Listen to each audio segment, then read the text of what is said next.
Et maintenant, mes frères et sœurs, voici quelques conseils et gestes à réaliser avant le rassemblement pour la prière ou avant d'aller à la mosquée et pendant que vous êtes dans la mosquée, pour éviter bien évidemment tout risque et toute source de contamination et de transmission de cette maladie en particulier, et bien sûr d'autres maladies en manière générale. Je commence par dire d'abord essayez d'effectuer les ablutions à domicile afin d'éviter d'utiliser les sanitaires et les salles d'eau de la mosquée car elles sont source de contamination et de transmission. Deuxièmement, je vous conseille bien sûr d'arriver à la mosquée en ayant le masque bien sûr et en ayant désinfecté les mains avec le gel hydroalcoolique comme ça et évitez bien évidemment de mettre la main n'importe où et de toucher à quoi que ce soit. Et troisièmement, amenez son tapis de prière. Il est préférable de le mettre dans un sac et si on vient en voiture, je pense qu'il vaut mieux aussi laisser le tapis dans le sac dans le cours de la voiture. Comme ça, on ne va pas le traîner ni à la maison, ni le laisser à la mosquée, par exemple, accroché sur un porte-manteau. D'ailleurs, ces manteaux, pardon, on doit quand même évacuer, enlever tous les habits qui sont déjà là auparavant, éventuellement pour éviter aussi la transmission de la maladie. Et quatrièmement, moi je propose, personnellement c'est mon avis, je ne sais pas ce que vous en pensez, mais je propose de venir par exemple à la mosquée juste après l'appel de la prière et bien évidemment quitter la mosquée juste après la fin de la prière. Donc c'est pas la peine, ça sert à rien de traîner, surtout quand on est nombreux dans la salle de prière. Et pour celui qui me pose la question de la prière surérogatoire, moi je vous dis, revenez à la tradition prophétique, au hadith du prophète alayhi salatu wassalam, qui faisait lui-même les nawafil, les prières surérogatoires à domicile, c'est-à-dire chez lui.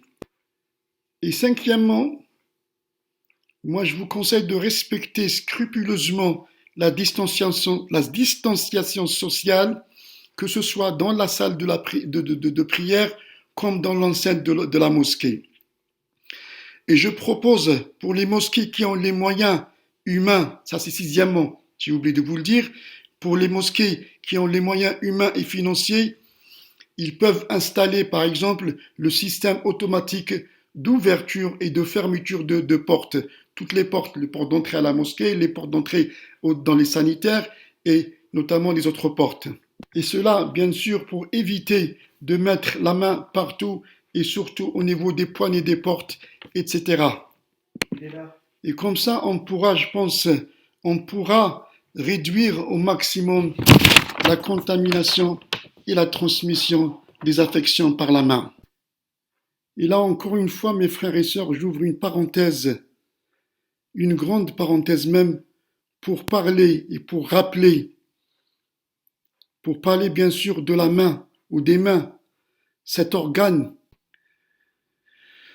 Donc je disais cet organe qui est cité plusieurs fois dans plusieurs versets coraniques, et le prophète sallallahu alayhi wa sallam nous a laissé beaucoup et plusieurs hadiths concernant les mains, l'intérêt, comment les utiliser, comment s'en servir, comment les laisser propres, par quelle main on doit commencer les gestes. Le prophète nous a recommandé également de d'utiliser la main droite pour toute action manuelle, pour tout geste manuel propre, pur avec la main droite, et laisser la main gauche et réserver la main gauche à toute action manuelle impure et impropre. Et pour fermer cette parenthèse, mes frères et sœurs, je termine par un verset coranique, celui du 195e de la sourate Al-Baqarah, où le Tout-Puissant dit « Et dépensez dans le sentier d'Allah, et ne vous jetez pas par vos propres mains dans la destruction, et faites le bien car Allah aime les bienfaisants.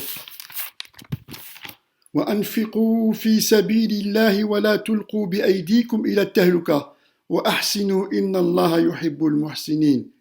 أيديكم إلى التهلكة, c'est-à-dire avec vos propres mains, vous vous mettez en danger et en péril et en destruction.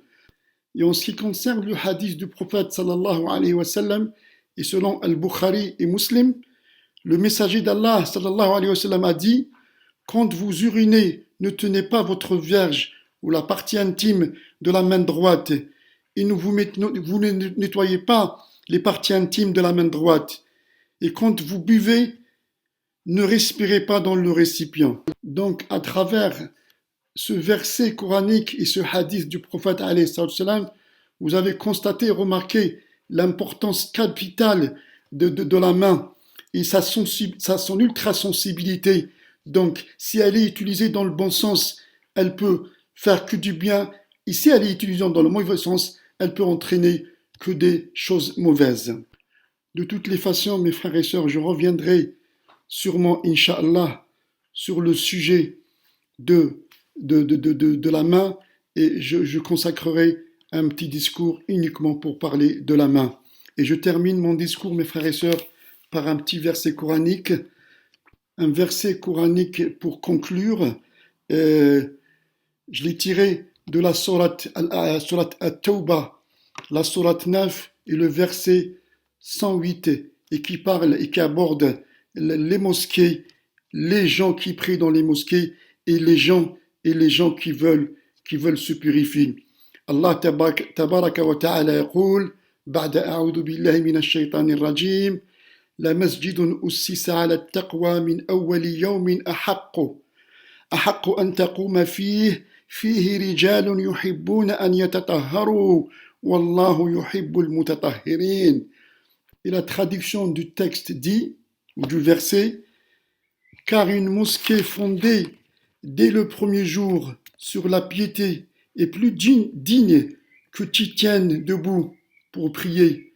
On y trouve des gens qui aiment se purifier et Allah aime ceux qui se purifient. رجال يحبون أن يتطهروا والله يحب المتطهرين. صدق الله العظيم وبلغ رسوله النبي الكريم ونحن على ما قاله ربنا ومولانا من الشهيدين. ربنا تقبل منا إنك أنت السميع العليم وتب علينا إنك أنت التواب الرحيم. ثم نصلي ونسلم على سيدنا محمد وعلى آله وصحبه أجمعين ومن تبعهم إلى يوم الدين والتابعين لهم بإحسان. سبحان ربك رب العزة عما يصفون وسلام على المرسلين والحمد لله رب العالمين.